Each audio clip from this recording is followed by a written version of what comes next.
नमस्कार, NB news देख रहे हैं आप। मैं हूं आपके साथ प्रियव्रत दीक्षित। उत्तराखंड के महासंग्राम में आप सभी का स्वागत है। तो चंपावत उपचुनाव को लेकर बीजेपी ने तैयारियां तेज कर दी और मुख्यमंत्री पुष्कर सिंह धामी चंपावत सीट से उपचुनाव लड़ने जा रहे हैं। विधानसभा चुनाव 2022 के लिए बनाई गई चुनाव प्रबंधन समिति को भंग कर दिया गया है। इसके साथ ही चंपावत में होने वाले उपचुनाव में नई टीम को गठन कर दिया गया है। चंपावत में होने वाले उपचुनाव के लिए प्रदेश प्रभारी रेखा वर्मा को केंद्रीय प्रभारी बनाया गया है और इसके साथ ही प्रदेश महामंत्री संगठन को महानिदेशक, कैबिनेट मंत्री चंदन रामदास को प्रभारी, मंत्री कैलाश शर्मा को प्रभारी और दीप्ति रावत को सह प्रभारी बनाया गया है। कैलाश गहतोड़ी को संयोजक की जिम्मेदारी सौंपी गई है, जबकि बीजेपी प्रदेश अध्यक्ष मदन कौशिक प्रदेश अध्यक्ष रहते हुए भी कोई खास जिम्मेदारी उपचुनाव में उन्हें नहीं दी गई है। इसको देखते हुए एक बार फिर से बीजेपी प्रदेश अध्यक्ष को बदलने की चर्चाओं ने तूल पकड़ ली है और माना जा रहा है कि बीजेपी केंद्र नेतृत्व बीजेपी प्रदेश अध्यक्ष से कुछ खास प्रभावित नहीं है, वरना उपचुनाव में मदन कौशिक को कोई ना कोई जिम्मेदारी जरूर दी जाती। अब सियासी गलियारों में प्रदेश अध्यक्ष को बदलने की चर्चाओं ने जोर पकड़ लिया है। साथ ही आपको बता दें कि मदन कौशिक पर चुनावी संकट के दौरान लक्सर सीट से प्रत्याशी रहे पूर्व विधायक संजय गुप्ता ने मदन कौशिक पर खुलकर भीतरघात के आरोप लगाए थे और विधानसभा चुनाव में बीजेपी ने 70 में से 47 सीटें जीतकर दोबारा सत्ता हासिल की, लेकिन उसका प्रदर्शन पिछले चुनाव के मुकाबले 10 सीट कम रहा। 23 सीटों पर हार के कारणों की समीक्षा कर समीक्षा रिपोर्ट अनुशासन समिति को परीक्षण के लिए सौंपी जा चुकी है और अब बीजेपी से भीतरघातियों पर कार्रवाई निश्चित है। वहीं दूसरी तरफ प्रीतम सिंह ने साफ कर दिया है कि प्रीतम सिंह कांग्रेस पार्टी छोड़कर कहीं नहीं जा रहे हैं और ना ही जाएंगे। वो कांग्रेस के सच्चे सिपाही हैं और कांग्रेस में ही रहेंगे और उत्तराखंड कांग्रेस में नए प्रदेश अध्यक्ष, नेता प्रतिपक्ष और उपनेता प्रतिपक्ष बनने के बाद से ये प्रीतम की नाराजगी देखी जा रही है, क्योंकि पिछली कार्यकारिणी में प्रीतम सिंह बतौर नेता प्रतिपक्ष कमान संभाल रहे थे और इस बार उन्हें कोई जिम्मेदारी नहीं सौंपी गई है, जिससे चलते प्रीतम ने पार्टी छोड़ने की खबरें हवा में तैरने लगी थी। लेकिन आज प्रीतम ने उन खबरों पर विराम लगा दिया और गलत खबर चलाने वालों के खिलाफ सख्त एक्शन लेने की बात कही। प्रीतम ने साफ कर दिया कि वो कांग्रेस से नाराज नहीं है। तो अब ये सवाल उठता है कि क्या बिखरी कांग्रेस एकजुट हो गई है और क्या उत्तराखंड कांग्रेस में नए प्रदेश अध्यक्ष, नेता प्रतिपक्ष की ताजपोशी से नाराज कांग्रेसी राजी हो गए हैं और अब सीएम पुष्कर सिंह धामी के खिलाफ कितने एक्शन और कितने बड़े तैयारी के साथ कांग्रेस उतरने जा रही है।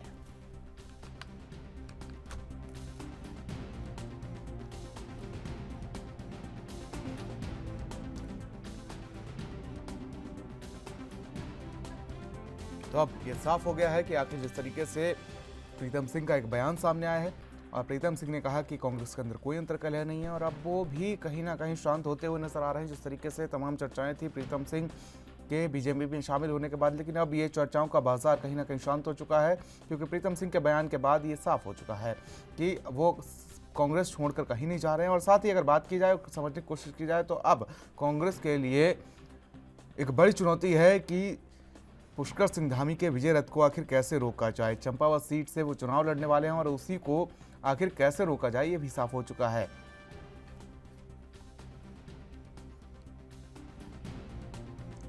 तो अब कांग्रेस के आगे एकजुट होकर पुष्कर सिंह धामी जो चंपावत से चुनाव लड़ेंगे, उपचुनाव लड़ेंगे, उसको कैसे रोका जाए और कैसे क्या कुछ किया जाए कि सीएम धामी के विजय रथ को रोका जाए और कांग्रेस का एक विधायक बढ़ा दिया जाए।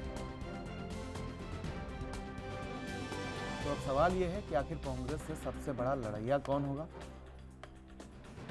लेकिन जिस तरीके से मदन कौशिक जो प्रदेश अध्यक्ष हैं बीजेपी के, उनको लेकर भी तमाम सवाल खड़े हुए हैं कि आखिर मदन कौशिक के ऊपर इतनी बड़ी जिम्मेदारी प्रदेश अध्यक्ष की जो दी गई थी, उसके बाद संजय गुप्ता जो लक्सर से विधायक है, उन्होंने तमाम आरोप जड़ दिए थे मदन कौशिक पर और कहा था कि उन्हें हराने की साजिश कहीं ना कहीं मदन कौशिक को की गई है, मदन कौशिक के द्वारा की गई है।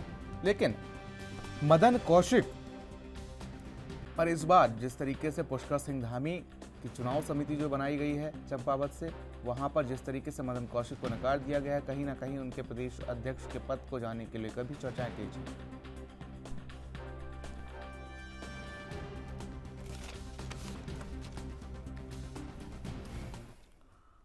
तो इस तरीके से अब यह साफ हो चुका है, क्योंकि सीएम पुष्कर सिंह धामी चंपावत से उपचुनाव लड़ेंगे और आखिर कांग्रेस के आगे एक बड़ी चुनौती है कि कैसे एक विधायक को बढ़ाया जाए और सीएम पुष्कर सिंह धामी के विजय रथ को रोका जाए, क्योंकि खटीमा से चुनाव लड़े थे सीएम पुष्कर सिंह धामी अपने गृह क्षेत्र से, वहां से वो हार गए और उसी को लेकर तमाम चेहरे सामने आए थे कि मुख्यमंत्री पद के लिए सबसे प्रबल दावेदार कौन होगा। तो शायद सीएम पुष्कर सिंह धामी का पिछला कार्यकाल ही था जो उन्हें एक बार फिर से मुख्यमंत्री बनाया गया और जिस तरीके से उनके कामों को लेकर चर्चा की गई था। फिलहाल आज इसी पर चर्चा करेंगे कि आखिर क्या कांग्रेस एकजुट होकर सीएम पुष्कर सिंह धामी के विजय रथ को रोकने में कामयाब हो पाएगी या फिर से अंतर्कलह का शिकार एक बार फिर से विधानसभा चुनाव को लेकर होना पड़ेगा। तो फिलहाल मेहमानों से परिचय करा देते हैं। सीमा डोरा जी हैं हमारे साथ, प्रदेश प्रवक्ता हैं बीजेपी की। राजेंद्र शाह जी हैं नेता कांग्रेस, साथ ही वरिष्ठ पत्रकार के तौर पर हरीश मैखुरी जी हमारे साथ मौजूद हैं। आप तीनों मेहमानों का बहुत बहुत स्वागत है। हरीश मैखुरी जी, शुरुआत आपसे कर लेता हूं कि आखिर जिस तरीके से कांग्रेस, जिस तरीके से प्रीतम सिंह जो पूर्व नेता प्रतिपक्ष हैं और इस बार कांग्रेस के विधायक हैं, उनका बयान सामने आया है कि उनको लेकर जो तमाम तरीके की चर्चाएं थी, बीजेपी में जाने के लोग जो चर्चाएं थी, उन्होंने उस पर विराम लगा दिया और कहा कि अब कांग्रेस मजबूत होकर पुष्कर सिंह धामी के खिलाफ चंपावत में लड़ेगी। हरीश जी, आवाज पहुंच रही है आप तक? भारतीय जनता पार्टी ने जी पुष्कर सिंह धामी के लिए सीट खाली भी करवा दी है। हाँ।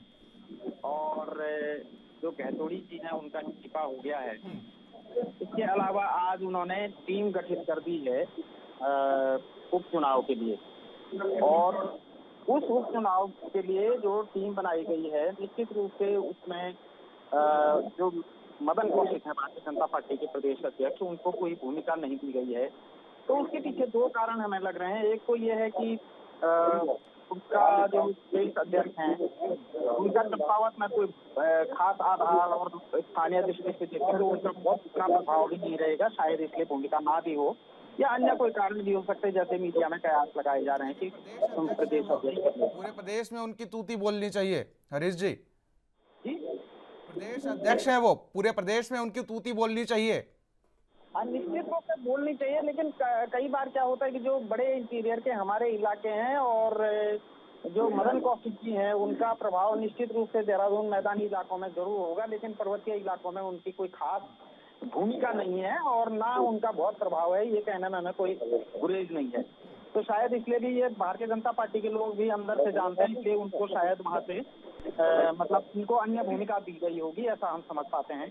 लेकिन जो आज इन्होंने टीम बनाई है तो उसमें प्रदेश प्रभारी रेखा वर्मा जी हैं और पालक प्रभारी खासकर इनको चंपावत विधानसभा का बनाया गया है। निवर्तमान जो विधायक हैं कैलाश गहतोड़ी जी, उनको इन्होंने जो है चुनाव संयोजक बनाया गया है चंपावत विधानसभा का। और जो महामंत्री हैं संगठन अजय जी, तो उनको मार्गदर्शक बनाया है वहाँ का। और कैबिनेट मंत्री चंदन राम दास जी हैं जो प्रभारी मंत्री भी हैं चंपावत के, तो उनको भी इन्होंने टीम में रखा हुआ है। और कैलाश शर्मा जी जो चुनाव प्रभारी हैं चंपावत विधानसभा के, और दीप्ति रावत इसके अलावा इन्होंने रखे हैं। तो उसके अलावा तमाम राष्ट्रीय नेतृत्व जो है वो शायद वो भी इस चुनाव में प्रतिभाग करेंगे। भारतीय जनता पार्टी की कोशिश ये है कि इसको मैक्सिमम वोटों में कन्वर्ट किया जाए, ऐसा उनका। तो पिछली बार भी जैसे हमने देखा कि उन्होंने पन्ना प्रमुख बनाए थे, यानी वोटर लिस्ट का एक पन्ने पे एक प्रमुख रहेगा, उसके नीचे 5 लोग और थे और उनके नीचे 20 लोगों की टीम थी जो एक एक वोटर से संपर्क करें। तो इस तरह की रणनीति निश्चित रूप से वो कारगर रहे हैं। 4 प्रदेशों में उन्होंने सरकार बनाई, वो अपनी नीति। अब रही भारतीय कांग्रेस पार्टी की बात, तो प्रीतम सिंह जी ने जो आज बयान दिया है कि कांग्रेस संगठन को मजबूत करने के लिए काम करेंगे। और जो मतलब मीडिया में तमाम खबरें चल रही थी कि 10 विधायकों के साथ भारतीय जनता पार्टी में जा सकते हैं और तमाम जो भी खबरें आ रही थी उसका उन्होंने आज पटाक्षेप कर दिया है। और ये हुआ है कि हम कांग्रेस संगठन को मजबूत बनाने के लिए काम करेंगे। एक तरह से देखा जाए तो हरीश रावत से जो कांग्रेस के एक तरह का चेहरा हुआ करते हैं, तो वो जो अब के बार भी चुनाव हारे और उनके खुद के बयान भी आए कि मैं दिल्ली जा सकता हूँ, प्रदेश की राजनीति को मैं मतलब अलविदा कह सकता हूँ, मैं दिल्ली जा सकता हूँ, इस तरह की बातें आई हैं। तो उसको देखते हुए निश्चित रूप से कांग्रेस को एक मजबूत आधार की तो आवश्यकता है ही है। उस हिसाब से प्रीतम इनके पास इस समय काफी मतलब सर्वमान्य और एक तरह का ये समझ लीजिए कि बहुत ही जिसको हम कह सकते हैं सोफिस्टिकेटेड चेहरा है प्रीतम सिंह जी, तो इससे कांग्रेस को लाभ ही होगा, हानि बिल्कुल नहीं। हरीश जी, बिल्कुल बिल्कुल बिल्कुल हरीश जी, बिल्कुल। चलिए, इसी के साथ हमारे साथ राजेंद्र शाह हैं, कांग्रेस से हैं। राजेंद्र शाह जी, कांग्रेस के लिए चुनौतियां बहुत हैं, क्योंकि जिस तरीके से देखा जाए तो बीजेपी के लिए मानते हैं कि बड़ी सीट है, क्योंकि बीजेपी जो है सीएम फेज वहां से चुनाव लड़ रहा है, भाई सीएम है वो, और वो वहां से चुनाव लड़ रहे हैं चंपावत से। लेकिन कांग्रेस इसमें कहीं धरातल पर दिखाई नहीं दे रही है चंपावत से। कांग्रेस को जो मौका मिला है अपना एक विधायक बढ़ाने का, मजबूत होने का, तो कांग्रेस इसमें कहीं पर भी धरातल पर दिखाई नहीं दे रही है। क्या अभी भी कांग्रेस में, जिस तरीके से प्रीतम सिंह ने तो आज साफ कर दिया कि अंतर्कलह नहीं है और ना ही वो बीजेपी में जा रहा है, लेकिन कांग्रेस धरातल पर दिखाई नहीं दे रही है चंपावत में। जी राजन जी। जी सर। जी, सवाल आपसे था मेरा। जी जी, बताए बताए, बोलिए। जी, मेरा सवाल आपसे है कि जिस तरीके से चंपावत से तो मुख्यमंत्री पुष्कर सिंह धामी लड़ रहे हैं, भाई बड़ी बात है, क्योंकि मुख्यमंत्री हैं, अगर 6 महीने के अंदर उन्हें सदस्यता लेनी है सदन की, तो उनके लिए तो सीट खाली कर दी गई है। लेकिन क्या कांग्रेस इसको एक मौके के तौर पर नहीं देख रही है कि एक विधायक बढ़ जाएगा उनका? प्रियवत जी, कांग्रेस पूरी मजबूती के साथ वहां चुनाव लड़ेगी और निश्चित तौर पर हमने खटीमा में एक बात जो है पुष्कर सिंह धामी जी को, हमारे नौजवान युवा साथी काकड़ी भुवन काकड़ी जी ने मार्च किया, इस बार फिर हम वहां से मजबूत कैंडिडेट खड़ा करेंगे और निश्चित तौर पर इस बार भी कांग्रेस पार्टी जीतने का पूरा पूरा प्रयास करेगी। बात वही है, कोई बदलाव नहीं हुआ है, जो स्थिति पहले की जब की तक है। इसलिए मैं समझता हूँ कि कांग्रेस बहुत मजबूती के साथ अच्छे वोटों से बात जीतेगी। चलिए, सीमा डोरे जी हमारे साथ मौजूद हैं, बीजेपी से हैं। सीमा डोरे जी, सवाल आपसे मेरा वही है कि आखिर सीएम पुष्कर सिंह धामी के सामने अगर भुवन चंद कापड़ी जैसा प्रत्याशी फिर से कांग्रेस ने उतार दिया तो चुनौतियां बढ़ जाएंगी।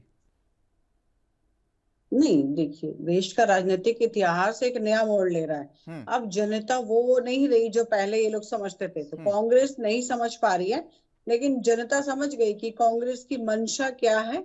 मंशा विकास की कतई न थी न है आज।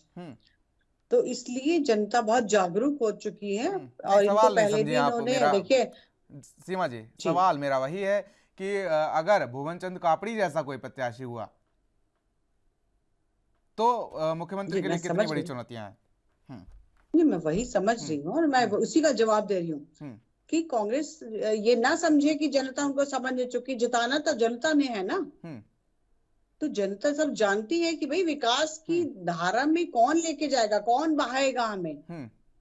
तो पहले भी जनता ने ये बात स्वीकारा ही था और हमें जिताया था। ठीक है, इस बार पिछली बार हमसे कुछ चूक हो गई और ध्यान नहीं दे पाए हमारे धामी जी, क्योंकि वो 70 विधानसभाओं में लगे हुए थे। तो अब वो अपनी विधानसभा को भी ढंग से देखेंगे। चंपावत से वो लड़ रहे हैं तो उस पर काम भी किया जाएगा और अच्छे से, इसीलिए एक नई टीम बना के उस पर काफी पूर्ण। बिल्कुल सीमा जी, कहीं ना कहीं मुझे ऐसा लगता है कि बीजेपी से कहीं ना कहीं चूक हुई और ढिलाई भी दी गई थी, क्योंकि जिस तरीके से सीएम पुष्कर सिंह धामी वहाँ की विधानसभाओं में तो लगे रहे, लेकिन कहीं ना कहीं अपनी जो खुद की विधानसभा थी जहाँ से वो खुद चुनाव लड़ रहे थे, 2 बार से विधायक रहे, वहीं पर शायद उन्होंने ध्यान नहीं दिया। इस पर भी चर्चा जारी रहेगी, लेकिन यहाँ रुकेंगे छोटे से ब्रेक के लिए।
ब्रेक के बाद आप सभी का स्वागत है। तो जिस तरीके से उत्तराखंड में इस समय चर्चा का विषय है कि आखिर सीएम पुष्कर सिंह धामी जो हैं वो पूरी तरीके से चंपावत से चुनाव लड़ने को तैयार है और बीजेपी पूरी तरीके से तैयारी कर रही है, लेकिन अब कांग्रेस इसको लेकर कितनी तैयार है, सुनवाते हैं आपको।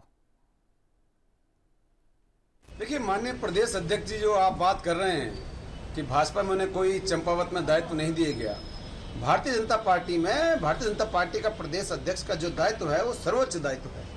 मदन कौशिक जी जो है दायित्व देंगे कि किसने कहां पर क्या दायित्व निभाना है चुनाव में। मदन कौशिक जी को कोई दायित्व नहीं देगा, वो प्रदेश अध्यक्ष हैं, उन्होंने जिसको दायित्व देना था वो दे दिया और चंपावत में भारतीय जनता पार्टी भारी बहुमत के साथ जो है जीत दर्ज करने जा रही है। जिन कार्यकर्ताओं को, मंत्रीगणों को वहां पर चुनावी संबंधी कार्य देना था वो माननीय प्रदेश अध्यक्ष जी ने सर्वसम्मति से, सबकी सहमति से वो दे दिया है। और वहीं दूसरी ओर कांग्रेस का आप देख लीजिए, माननीय प्रीतम सिंह जी अब पत्रकारों पर जो है मुकदमा कर रहे हैं। कांग्रेस झुंझलाहट में है, वो अभी तक जो है उस हार से और निराशा से बाहर नहीं निकल पाई जो उत्तराखंड की देवतुल्य जनता ने उनको दी है। तो कांग्रेस अपनी हताशा और निराशा पत्रकारों पर कम से कम ना निकाले, लोकतंत्र के चौथे स्तंभ पर केस कर और उन्हें इस प्रकार जो डरा धमका कर कांग्रेस क्या साबित करना चाहती है। मैंने कहा ना कि मैंने कभी कोई अनर्गल बयानबाजी नहीं, और जिन लोगों ने की है राष्ट्रनीति उसको देखेंगे। मेरी आज भी मैं कह रहा हूँ, हमसे कई लोगों ने कहा कि साहब नेता प्रतिपक्ष बनने पर, कांग्रेस अध्यक्ष बनने पर, उपनेता बनने पर प्रीतम सिंह नाराज है, मैं इस बात से नाराज हूँ। मैं ये बात जरूर कहना चाहता हूँ कि राष्ट्रीय नेतृत्व ने के समक्ष जो बातें कही गई, जिसमें केसी वेणुगोपाल जी हैं और प्रदेश के प्रभारी हैं, उन्होंने कहा कि राज्य के अंदर कांग्रेस आपसी गुटबंदी की वजह से हारी और उस गुटबंदी में मैं भी सम्मिलित हूँ। तो मैं जरूर कहना चाहता हूँ कि वो उजागर होनी चाहिए। मैंने किस स्तर पर गुटबंदी की, मैंने किस स्तर पर कांग्रेस को नुकसान पहुंचाने वाला बयान दिया, किसी नेता के खिलाफ बयान दिया या किसी अधिकृत प्रत्याशी को हराने का काम किया है, तो मैं अगर ये मैंने कृत्य किया है तो मैं गुटबंदी मेरे पे जो है बिल्कुल ये आरोप चस्पा भी होना चाहिए और ऐसी परिस्थितियों में तो फिर मुझे विधायक बने रहने का भी कोई नैतिक अधिकार नहीं। देखिए, कैलाश गैतोड़ी जी को चुनाव का संयोजक बनाया गया है, तो पार्टी के अंदर पहले से इस प्रकार की व्यवस्था है, किसी को भी चुनाव संचालन समिति का अध्यक्ष बनाया जाता है और शेष पूरी एक टीम बनाई जाती है। तो इस तरह से क्योंकि कैलाश गैतोड़ी जी वहाँ के विधायक रहे हैं, उन्होंने माननीय मुख्यमंत्री जी के लिए अपनी सीट छोड़ी है और उनको उस सीट के बारे में उसका जो भी भौगोलिक स्थितियां हैं, जो भी वहाँ की पूरा एक वातावरण है, उसकी पूरी जानकारियां हैं और उनको एक सम्मान देने के लिए पार्टी ने उनको संयोजक की भूमिका में रखा है। हमें अभी तैयारी करनी है, उनका अपना आंतरिक मसला है, मामला है, लेकिन निश्चित रूप से कांग्रेस बहुत गंभीर है और इस चुनाव में हमारे जो वरिष्ठ नेतागण हैं, हमारे सहयोगी हैं, हमारे माननीय विधायक हैं, सबकी नियुक्तियाँ की जाएंगी, उन्हें प्रभार दिया जाएगा, उन्हें जिम्मेदारी दी जाएगी और यकीनन आज इसी संदर्भ में आज यहाँ पर प्रदेश कांग्रेस समिति के अध्यक्ष जी ने एक बैठक का आयोजन किया है। उसमें हमारे वरिष्ठ शामिल हो रहे हैं, तो मिल बैठकर उम्मीदवार का चयन होगा। चयन पार्टी नेतृत्व में करना है, कांग्रेस नेतृत्व में करना है, लेकिन हम पूरी गंभीरता से चुनाव को लेंगे। परंपरा तो ये रही है जिस तरह से एक प्रदेश अध्यक्ष पर भरोसा ही नहीं है, वैसे ही प्रदेश अध्यक्ष पर कई भीतरघात के आरोप लगे हैं, उनके विधायकों ने लगाए हैं। जो धामी जी के गुट के विधायक हैं उन्होंने आरोप लगाए, तो धामी जी अब कैसे उनको चार्ज दे सकते हैं? इसलिए वहाँ बंशीधर भगत जी को या कैलाश गैतोड़ी जी को या अन्य लोगों को लगाया गया। क्या लगता है जिस तरह से भीतरघात का भी उन पर आरोप लगा है? अभी से आशंका है वे भीतरघात कर सकते हैं, इसलिए हो सकता है कि उनको जिम्मेदारी नहीं दी गई। ठीक। मैडम, क्या लगता है चंपावत चुनाव नज़दीक है और जिस तरह से मदन कौशिक को साइडलाइन किया गया एक तरह से, क्योंकि जिम्मेदारी को दी नहीं गई है, परंपरा ये होती है कि अध्यक्ष को जिम्मेदारी दी जाती है चुनाव की, जिम्मेदारी दी गई है कैलाश गहतोड़ी को, संयोजक बनाया गया है, जी क्या कहेंगे? देखिए, भारतीय जनता पार्टी धड़ों में बटी हुई है। ये कांग्रेस पार्टी अभी से नहीं, मुझे लगता है पिछले 5-6 सालों से हम ये बात कह रहे हैं। और इसका जीता जागता सबूत आपके पास ये था कि जो 47 विधायक जिन्हें जनता ने चुन के भेजा था, उनमें से आपको मुख्यमंत्री नहीं मिला। और एक हारा हुआ व्यक्ति, क्योंकि उस हारे हुए व्यक्ति का जो गुट था वो इतना हावी था भाजपा पे कि उसको आपको मुख्यमंत्री बनाना पड़ा। तो ये दर्शा रहा है, मदन कौशिक जी को कोई जिम्मेदारी ना देना ये दर्शा रहा है कि अभी आप कुछ दिन इंतज़ार करिए। मुझे लगता है उन्हें पदमुक्त भी किया जाएगा, क्योंकि जिस तरीके से भी बीच में अध्यक्ष को हटाने की बातें चल रही थी, तो उसी कड़ी में उनको किनारे जो करने की, साइडलाइन करने की जो कवायद जारी है वो जारी। तो जिस तरीके से आप सुन रहे थे कि कांग्रेस लगातार हमलावर होती नजर आ रही थी कि मदन कौशिक का आखिर राजनीतिक भविष्य क्या रहेगा, क्योंकि जिस तरीके से उनको सीएम पुष्कर सिंह धामी के उपचुनाव में कोई भी जगह नहीं दी गई है, क्योंकि उन पर आरोप भी लगाया गया था, उन्हीं के विधायक ने उन पर आरोप लगाया था और शायद यही वजह है कि इस बार उन्हें साइडलाइन किया गया है और कांग्रेस उसी को लेकर हमलावर है। फिलहाल तीनों मेहमान हमारे साथ बने हुए हैं। ब्रेक पर जाने से पहले सीमा डोरो जी अपनी बात रख रही थी, बात रखिए। जी, मैं कहती कि क्योंकि 70 विधानसभाओं को देख रहे थे हमारे मुख्यमंत्री जी, तो इसलिए वो अपनी विधानसभा पे ध्यान नहीं दे पाए ज्यादा, तो ये कारण रहा होगा उनकी हार का। लेकिन अभी जैसे मैं सुन रही थी, प्रतिभा जी कह रही थी कि नहीं भाई, हमारे हारों को बना दिया और जीते हुए में से नहीं बनाया, गुट है। हमारे यहाँ कोई गुटबाजी नहीं है। हमारे यहाँ तो उनके लिए तो कितने लोग सीट छोड़ने को तैयार हो गए, तो वो बड़े प्रिय नेता हैं सबके। तो इसके लिए ये ना कहा जाए, हाँ ये जरूर होता है कि अगर उनकी नेतृत्व में चुनाव लड़ा गया और उस चुनाव को हमने बड़े अच्छे से जीता, तो अगर उनका चेहरा करके ही हमने चुनाव लड़ा था, तो इसलिए हमने उनको मुख्यमंत्री का पद दिया। और आगे भी बड़ा हमें विश्वास के साथ हम कहते हैं कि वो 100% जीत के आएंगे इसको। कांग्रेस का तो काम है बातें बनाना, और बातें बनाती रहेगी कांग्रेस। अपने अंदर की लड़ाइयों को देखे, जहां पूरे के पूरा, यहाँ 2 गुट की बात छोड़िए, मतलब हजारों गुट में बटी हुई है कांग्रेस, जिनका एक कहीं और जाता है, दूसरा कहीं और जाता है। नेतृत्व लेकिन इस बार आरोप बीजेपी पर भी लग गए हैं, जिस तरीके से एक प्रदेश अध्यक्ष को कोई भी जिम्मेदारी नहीं दी गई है सीएम के उपचुनाव में। सीमा जी देखिए जी, उपचुनाव में देखिए वहां बड़े संभाल के देखा गया कि कौन वहां का जो लोकल बंदा है, जिसको सब कुछ पता है, कैलाश जी, उसको बनाया गया और वो पहाड़ के लोगों को बनाया गया। तो ऐसा कुछ नहीं है कि इसलिए जिम्मेदारी दी गई कि उनके ऊपर कोई ब्लेम है। बहुत काम है उनको यहाँ पर भी करने के, और क्योंकि नई सरकार बनी, बहुत कुछ करना है संगठन में अभी उनको। कैसी बात करते हैं आप? बाहर से प्रभारी बुलाए जाते हैं, उत्तराखंड में दुष्यंत गौतम को बुला लिया जाता है। दुष्यंत गौतम को कौन सी जानकारी है पहाड़ों की या उत्तराखंड की, आप बताइए। दुष्यंत गौतम जी तो हमारे प्रभारी हैं ही सर, पहले से ही। तो यही तो कह रहे हैं ना कि प्रदेश अध्यक्ष है ही प्रभारी जी, वही कह रहे हैं कि उत्तराखंड में अगर जब प्रदेश अध्यक्ष हैं वो, तो उन्हें कुछ ना कुछ तो जानकारी होगी भाई। पूरे प्रदेश की उन्हें जानकारी रखनी पड़ती है। तो उन्हें जब नहीं शामिल किया गया, तो बाहर से जो प्रभारी आते हैं आपके, फिर उनका क्या काम है आखिर? नहीं, उनको ये नहीं कि उनको जानकारी नहीं रहेगी, वो प्रदेश के अध्यक्ष हैं, तो जानकारी तो उनको रहेगी ना पूरी तरीके से। लेकिन चुनाव में वो लोग वहां जाके जो दूसरे काम करें, उसकी रिपोर्टिंग तो उन्हीं के पास आएगी। है तो वो प्रदेश के अध्यक्ष, बिल्कुल पूरी तरीके से। और ये कहीं ना कहीं बड़ी बात भी है कि प्रदेश अध्यक्ष होने के बावजूद भी सीएम के उपचुनाव में उन्हें शामिल नहीं किया गया। नहीं, चुनाव में शामिल नहीं करा गया ऐसा कुछ नहीं है। ये अलग बात है कोई जिम्मेदारी, कोई अहम जिम्मेदारी नहीं दी गई है। जिम्मेदारी जो उन्होंने बांटी है वो नहीं उनको दी, क्योंकि उनको रिपोर्टिंग तो प्रदेश अध्यक्ष को ही देनी होती, तो रिपोर्टिंग तो उनके पास आएगी। ऐसा नहीं है कि उनको दरकिनार कर दिया गया। कल भी वो पूरी तरीके से मीटिंग में थे, उन्होंने ही प्रेस ली आप लोगों को, आपके सब रिपोर्टर्स वहां पे थे। तो ऐसा नहीं है कि उनको किनारे कर दिया गया। नहीं, आरोप लगाया जा रहा है कि मदन कौशिक को साइडलाइन करने की कहीं ना कहीं कोशिश की जा रही है, क्योंकि आपके विधायक थे ना संजय गुप्ता जी, जिन्होंने उन पर भीतरघात का आरोप लगाया था। उस बार भी बीजेपी अंतर्घात का शिकार हो रही थी। हालांकि आप कांग्रेस पर तंज कसते रहते हैं अंतर्घात को लेकर, कई बार कांग्रेस के सामने भी आई, लेकिन उस समय कांग्रेस के साथ साथ बीजेपी की भी अंतर्घात सामने आई है। और अब कांग्रेस उसी को लेकर आप पर हमलावर है कि भाई क्या कुछ ऐसा भी सीएम के उपचुनाव में भी हो सकता है क्या, कि सीएम के भी उपचुनाव में हो सकता है कि मदन कौशिक कहीं भीतरघात इसमें भी ना कर दे। जवाब आपसे लेंगे, लेकिन यहाँ रुकेंगे छोटे से ब्रेक के लिए।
ब्रेक के बाद आप सभी का स्वागत है और चर्चा पर वापस आते हैं। तीनों मेहमान हमारे साथ बने हुए हैं। सीमा डोरा जी हमारे साथ बीजेपी से हैं। सीमा डोरा जी, ब्रेक पर जाने से पहले मैं आपके लिए एक सवाल छोड़ गया था, जवाब दीजिए। जी, मैं यही कहती कि हमारे अध्यक्ष हैं, माननीय हैं।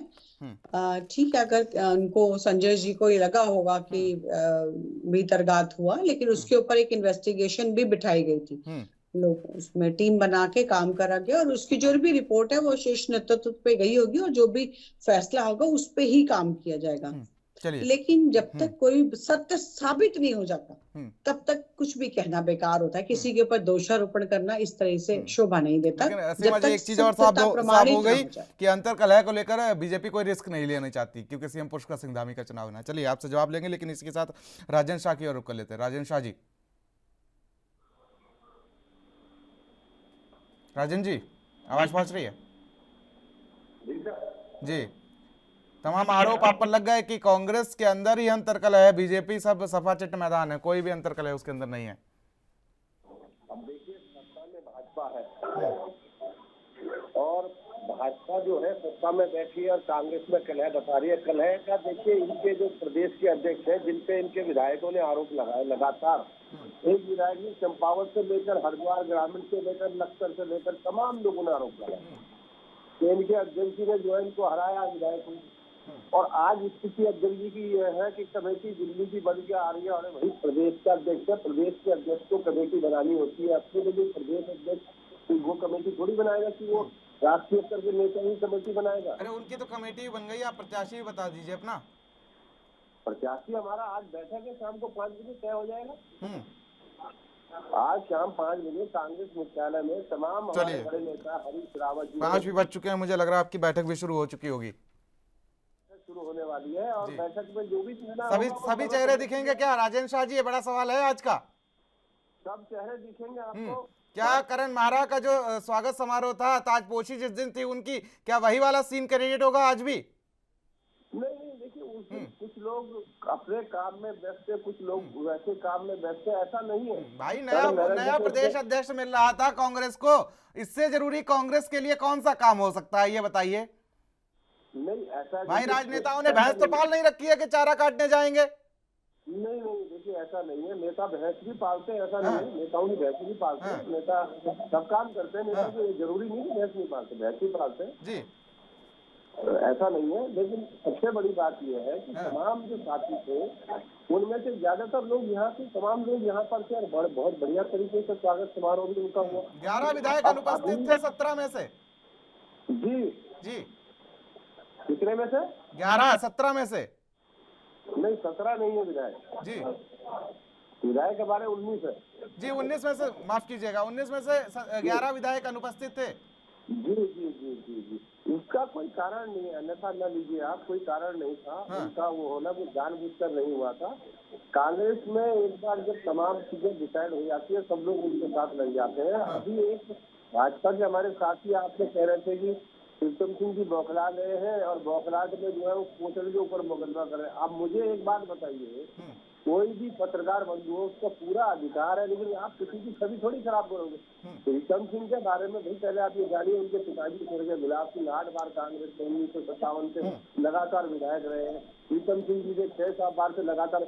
अब आप बिना उनकी बात की पुष्टि करे हुए कह दें कि वो इस्तीफा दे दिया उन्होंने, मतलब सीधा लिख दे इस्तीफा दे दिया और बेटे के लिए, तो भाई अब जब अपनी छवि किसी की खराब होगी तो निश्चित तौर पर कोई भी व्यक्ति हो उसके खिलाफ मुकदमा भी दर्ज होगा, जांच भी होगी और जांच में अगर जो दोषी पाया जाएगा उसके खिलाफ कार्रवाई भी होनी चाहिए।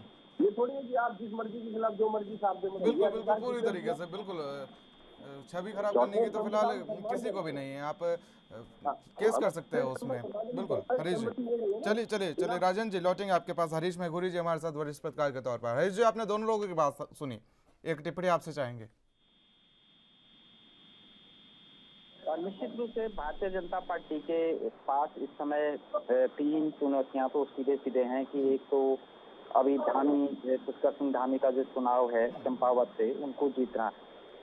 फिर उसके बाद हमारे पास स्थानीय निकाय और पंचायतों के चुनाव हैं और 24 में लोकसभा के चुनाव हैं।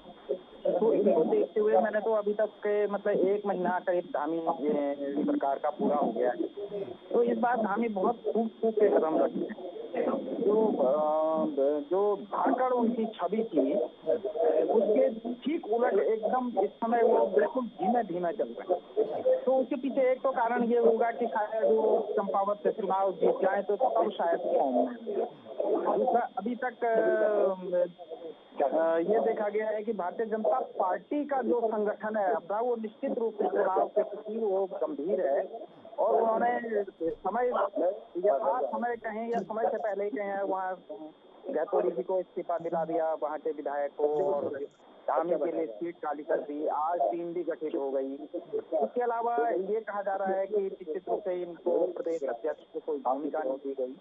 तो भारतीय जनता पार्टी ने जैसे कहा कि हम प्रदेश अध्यक्ष सबको भूमिका देता है, हमने क्या भूमिका देनी है, वो जिसको भूमिका देंगे। लेकिन उसके पीछे एक कारण जैसे मैंने बताया कि ये है कि एक तो पहाड़ में निश्चित रूप से जो भारतीय जनता पार्टी की वर्तमान अध्यक्ष है पहाड़ में उनका बेस कम है और हो सकता है कि इस कारण भी उन्होंने थोड़ा सा उनको यहाँ भूमिका ना दी।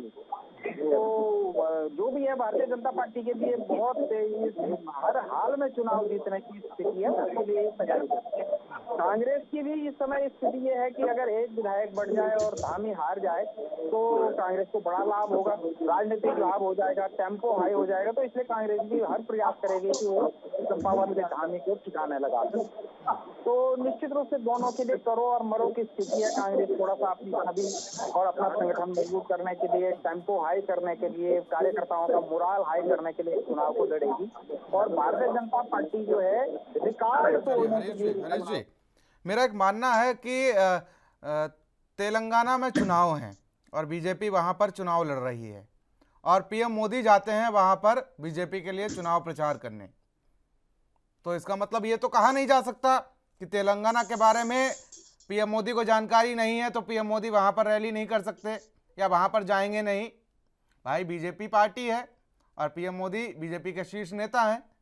तो ऐसे ही मैं मानता हूं कि मदन कौशिक जो है वो शीर्ष नेता कहे जाएंगे, प्रदेश अध्यक्ष हैं बीजेपी के उत्तराखंड के। तो अगर मदन कौशिक को इतने बड़े चुनाव में, भाई सीएम पुष्कर सिंह धामी उपचुनाव लड़ रहे हैं तो मैं इसको बड़ा चुनाव मानूंगा।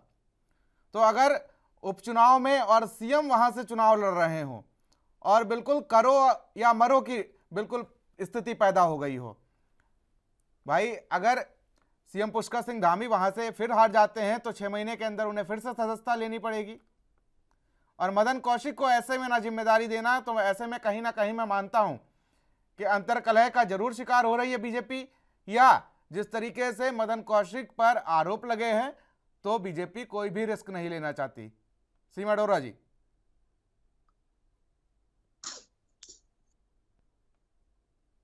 सीमा डोरा जी, आवाज पहुंच रही है आप तक? चलिए सीमा जी से जुड़ने की कोशिश की जाएगी। राजेंद्र जी, सवाल सुना होगा आपने।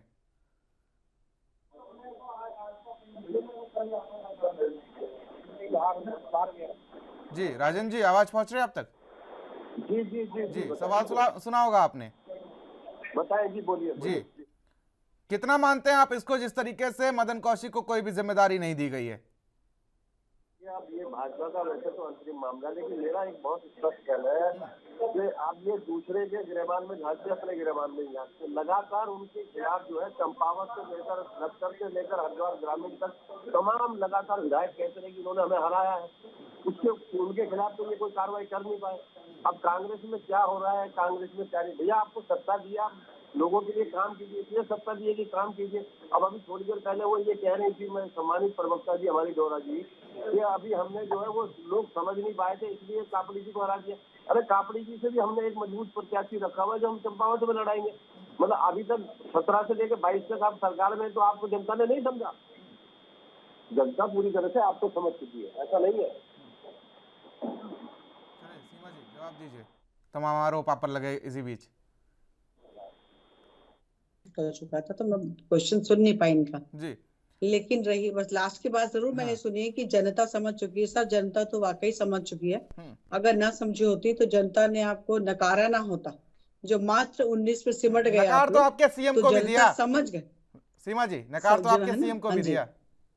सर देखिए, मैंने कहा ना, एक आधी सीट तो जाती है, उसमें वो कोई भी सीएम दिक्कत की नहीं है। सीट और दूसरा, वो 70 विधानसभा को संभाल रहे थे, वो उनके ऊपर बहुत बड़ी जिम्मेदारी थी, और बहुत समय पहले नहीं आए थे वो। तो एक सीमा जी, नए मेरा एक सीएम मानना, बने। अभी आपका फोन नहीं पहुंचता, लेकिन उसी बीच मैंने एक बात कही थी, पीएम मोदी अगर तेलंगाना जाते हैं और वहां पर चुनाव लड़ते हैं, वहां पर रैली का आयोजन करते हैं, तो उस दौरान पीएम की जिम्मेदारी बनती है कि तेलंगाना में बीजेपी की सरकार बनाने की, ठीक है, सीधे तौर पर। अब ऐसे में ये तो कहा नहीं जा सकता कि भाई मदन कौशिक को पहाड़ों की जिम्मेदारी नहीं है, चंपावत पूरा पहाड़ी क्षेत्र है भाई, ऐसे में तो तेलंगाना में पीएम मोदी को भी जिम्मेदारी नहीं होगी। नहीं सर, ऐसी बात नहीं है। मैंने आपको क्या बोला था लास्ट में, मैंने कहा था कि चाहे वहां पर काम जो डिवाइडेड है वो कोई भी संभाले, लेकिन रिपोर्टिंग तो अध्यक्ष के पास ही होगी ना। तो ऐसा नहीं कि वो डायरेक्ट, तो मानते हैं कि सबसे शीर्ष जिम्मेदारी जो दी गई है वो मदन कौशिक को दी गई है, सबसे शीर्ष जिम्मेदारी, डेफिनेटली साइड लाइन करके उनको सबसे शीर्ष जिम्मेदारी दी गई है। साइड लाइन नहीं किया गया सर, साइड लाइन अगर किया गया होता तो वो मीटिंग्स वगैरह में नहीं होते। साइड लाइन नहीं करा गया है, लेकिन हाँ ये है कि जो जिम्मेदारियां हैं वो पर्टिकुलर लोगों को बांट दी गई ताकि काम को अच्छे से करा जा सके। लेकिन जिस तरीके से आप कह रहे थे कि सीएम पुष्कर सिंह धामी अपनी खटीमा की सीट हार गए, तो वो सबसे ज्यादा जो 70 विधानसभा थी वहां पर लगे हुए थे, तो 70 विधानसभा में एक बिल्कुल बिल्कुल पूरी तरीके से मैं मानता हूं, लेकिन जिस तरीके से जो खिलाड़ी होता है उस पर सबसे ज्यादा उम्मीदें वहां की जाती हैं जहां पर वो घरेलू पिच हो जिसकी, ठीक है। जी तो ये भी सही है कि जितने लोगों को इन्वॉल्व करा गया वो जनरली वो पहाड़ के ही हैं, तो उनको ज्यादा नॉलेज है वहां की। लेकिन खटीमा को लेकर ये आप बिल्कुल गलत साबित हो रही हैं सीमा जी, क्योंकि खटीमा कहें तो सीएम पुष्कर सिंह धामी की घरेलू पिच है, और वहां पर उम्मीद की जाती, क्योंकि 2 बार विधायक रह चुके हैं वहां से, और शायद यही वजह है कि उन्हें मुख्यमंत्री बना दिया गया था। नहीं बिल्कुल, और मैंने आपको ये भी साथ में बोला, लेकिन वो तो घरेलू पिच पर भी नहीं प्रदर्शन कर पाए इस बार। सर वो इतने जीत रहे थे, तो जीते अगर वो इस बार क्यों हारे, इसका कारण भी था कि वो अपनी विधानसभा में काम नहीं कर पाए। तो यही मैंने आपको बोला कि वो काम नहीं कर पाए, और इस बार तो चंपावत की जनता इस बार कैसे भरोसा कर लेगी? आप खुद कह रहे हैं कि वो काम नहीं कर पाए, तो चंपावत की जनता कैसे उन पर भरोसा कर लेगी कि वो चंपावत में विकास करेंगे? बिल्कुल, क्योंकि चंपावत की जनता ने जिस पे भरोसा किया वो उनके साथ खड़े हैं। उन्होंने अपनी स्वेच्छा से अपनी सीट दी है, ये विश्वास करते हुए कि मेरी जनता के लिए ये बिल्कुल सही होंगे। लेकिन चंपावत की जनता ने जिस पर विश्वास किया उसने तो धोखा दे दिया ना चंपावत की जनता को, उन्होंने तो सीट छोड़ दी अपनी। सर जी नहीं सी, लेकिन अगर वो विधायक जरूर उस समय थे, लेकिन चंपावत की जनता को भी पता था कि मुख्यमंत्री पुष्कर सिंह धामी जी ही हैं उस समय, तो दोनों बातें थी जी। उन्होंने एक तरह से मुख्यमंत्री के तौर पे उनको स्वीकारा भी, तो वो विधायक के तौर पे भी इस बार स्वीकार लेंगे। चलिए, उनको तो दोनों चीजें मिल जाएंगी ना। चलिए राजेंद्र शाह जी। देखिए मैं ये कह रहा हूँ प्रियवर्ती जी, अभी जो कह रही है कि जब मतलब आप खटीमा से 2 बार विधायक रहे, तब तो जनता ने आप पे भरोसा नहीं किया। आप अभी चंपावत गए नहीं है, चंपावत से पहली बार चुनाव लड़ने जा रहे, तो जनता कैसे भरोसा कर लेगी आप पर? ये सबसे बड़ा सवाल है ना। ये क्या किया आपने पहले चंपावत के लिए? खटीमा में आप 2 बार रहे तो आपने कुछ ना कुछ किया होगा, वहाँ आप हार गए। खाली कहने से थोड़ी होगा, बात बोलने से नहीं होगा। अगर कुछ किया होता मुख्यमंत्री रहने इतना चाहिए था ना वहाँ से। जी जवाब दीजिए। समय कि अगर जनता को आप ये मत सोचे, क्योंकि जनता ने जिस पे विश्वास किया था उन्होंने ही अपनी सीट दी है, और वो साथ में खड़े हैं, उनको कहीं अलग नहीं किया गया, वो पुष्कर सिंह धामी जी के साथ चलेंगे। और जनता को ये बात पता है कि जो पहले जीते और जिन पे हम पे विश्वास है वो उनके साथ है, और साथ में मुख्यमंत्री के तौर पे भी जनता ने उनको स्वीकारा था। तो इसलिए जनता इस बार उनको पूरी तरीके से जिताएगी, ऐसा हमारा विश्वास है। बाकी कांग्रेस का तो काम ही है क्या है ना, पहले अपनी सीटें संभाले और अपना कोई सशक्त इंसान खड़ा कर दे, विधायक खड़ा कर दे जो कुछ जीत सके। भुवन चंद कौपड़ी जैसा। सीमा जी, अब ये उनके ऊपर है, उनके पास कोई हो तो सही। लेकिन आपके लिए चुनौतियां बढ़ जाएंगी अगर वैसा प्रत्याशी खटीमा के साथ साथ चंपावत में भी हो गया, उपचुनाव में भी। देखिए, चुनौतियों से हम कभी नहीं डरते, हम काम पे विश्वास करते हैं, विकास की राजनीति करते हैं और चुनौतियों से नहीं डरते। जीत हार लगी रहती है और जनता का फैसला सर्वोपरि होता है हमारे लिए। लेकिन हमें विश्वास है कि हमारी जनता इस बार हमें पुष्कर सिंह धामी जी को भी उतने ही प्रेम से लेकर आएगी वापस, जितने प्रेम से वो पहले कैलाश जी को लाई थी। चलिए राजेंद्र शाह जी जवाब दीजिए इसका। जी हेलो जी जवाब दीजिए। हेलो जी प्रियवंशी बोलिए। जी तमाम जिस तरीके से वो कह रहे हैं कि कांग्रेस अपने गिरेबान में भी झांक कर देखे अपने अंदर कितनी अंतर्कलह है और फिर बीजेपी पर आरोप लगाए। मुझे एक बात समझ में नहीं आती, आप कांग्रेस की अंतर्कलह से क्यों परेशान है? अब आप सत्ता में बैठे हैं भाई, सत्ता में बैठे जनता ने आपको जिताया, जनता ने काम कीजिए, आपको इसीलिए तो जिताया ना, तो अच्छा तो है। तुम्हें क्या फर्क पड़ रहा है कांग्रेस के कलर से, बताइए। आप अपना देखिए, अपने से लेना देना होना चाहिए। आप क्यों परेशान हो रहे हो कि हमारे पुष्कर सिंह धामी जीतेंगे या हम हारेंगे? हमें विश्वास है ना कि वो जीतेंगे, तो आप अपना काम करिए। अगर क्रिटिसाइज करते हैं तो किसी मुद्दे पे करिए। अब ये तो आप चंपावत में जब चुनाव लड़ेंगे तो पता लग जाएगा, चंपावत में दोहराई जाएगी। चलिए ये तो सपने देखने में बुराई नहीं है सर, सपने देखिए जरूर। नहीं, सपने देखने में कोई बुराई नहीं है, लेकिन कभी कभी सपने हकीकत भी हो जाते हैं, क्योंकि सीएम पुष्कर सिंह धामी को पूरा भरोसा था खटीमा की जनता दूसरी या तीसरी बार हैट्रिक लगाने में पूरी तरीके से कामयाब होंगे वो खुद, लेकिन इस बार जनता ने उन्हें नकार दिया।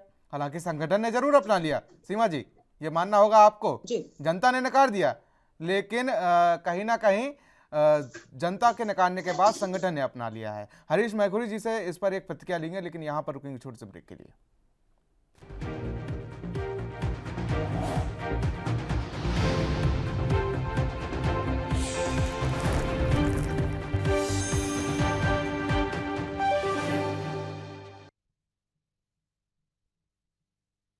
तो ब्रेक के बाद आप सभी का स्वागत है। चर्चा पर वापस आते हैं और तीनों मेहमान हमारे साथ बने हुए हैं। हरीश मैखुरी जी हमारे साथ वरिष्ठ पत्रकार के तौर पर बने हुए हैं। हरीश जी, जिस तरीके से ब्रेक पर जाने से पहले चर्चा चल रही थी, आपका एक प्रतिक्रिया मैं चाहूंगा इस पर।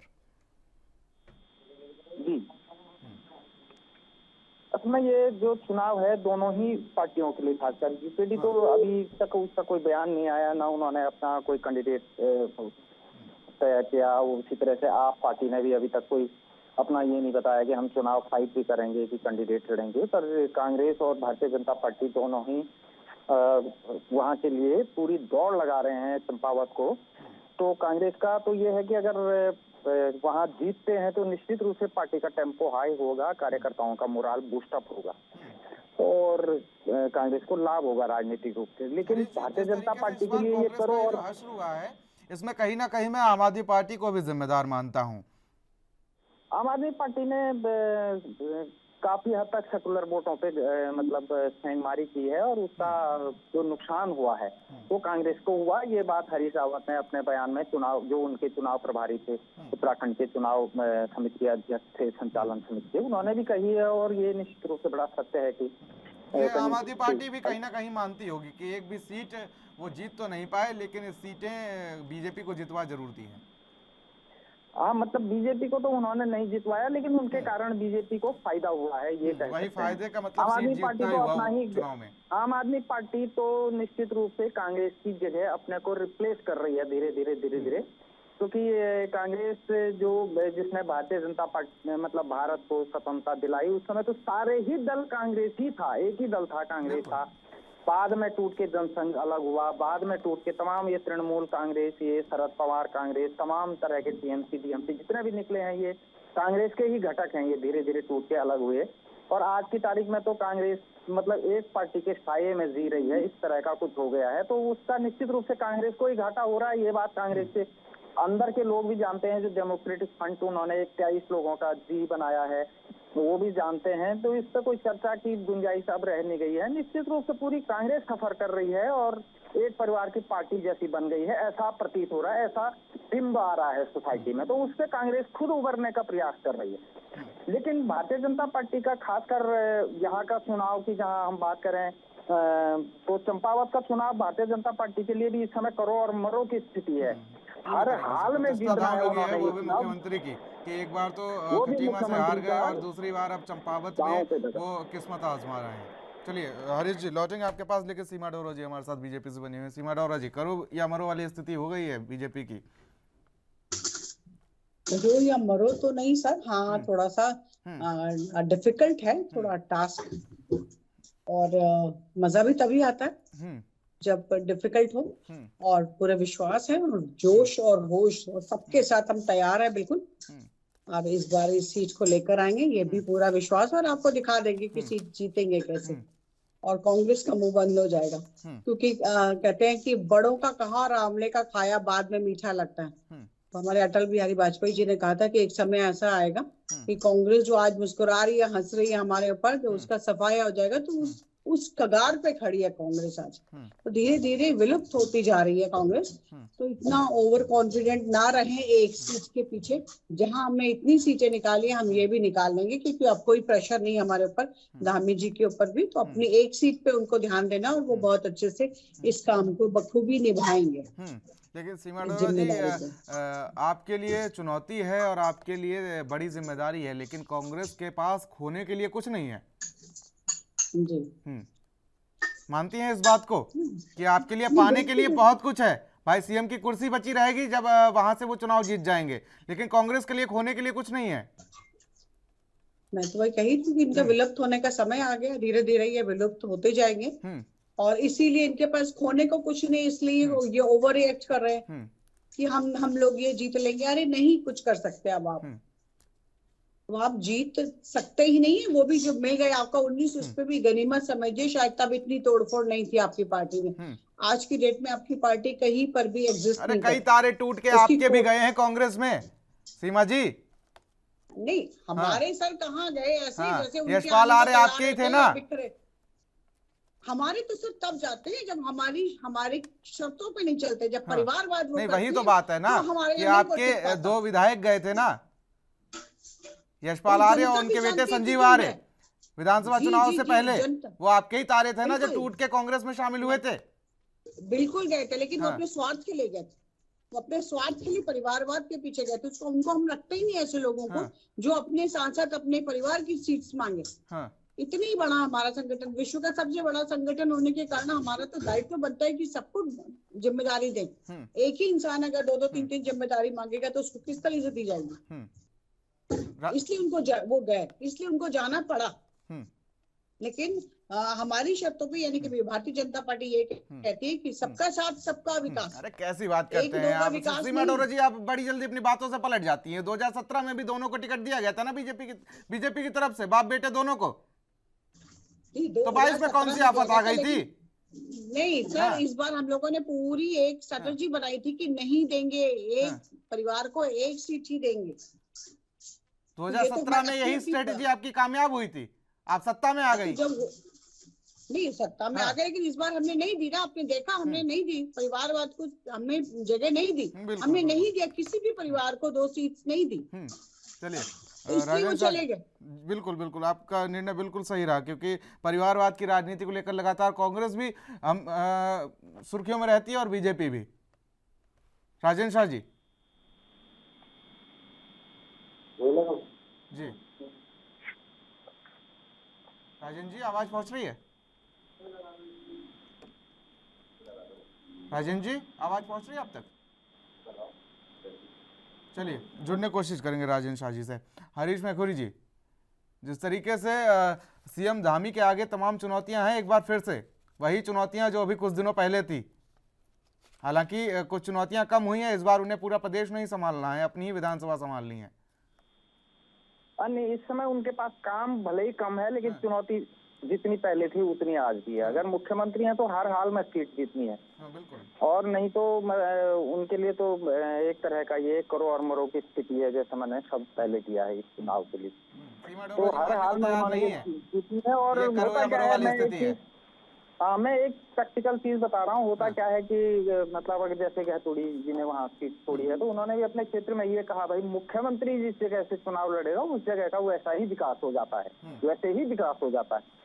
तो ये समझा जाता है ये मुख्यमंत्री की सीट है, तो मुख्यमंत्री की सीट का जो क्षेत्रीय वासी होते हैं उन्हें भी पता रहता है कि हमें लाभ मिलेगा। डायरेक्ट मुख्यमंत्री से बातचीत हो जाएगी, डायरेक्ट मुख्यमंत्री जी से संपर्क हो जाएगा, डायरेक्ट मुख्यमंत्री जी से वो सीधे मिल सकेंगे, हम चंपावत से आए हैं सब।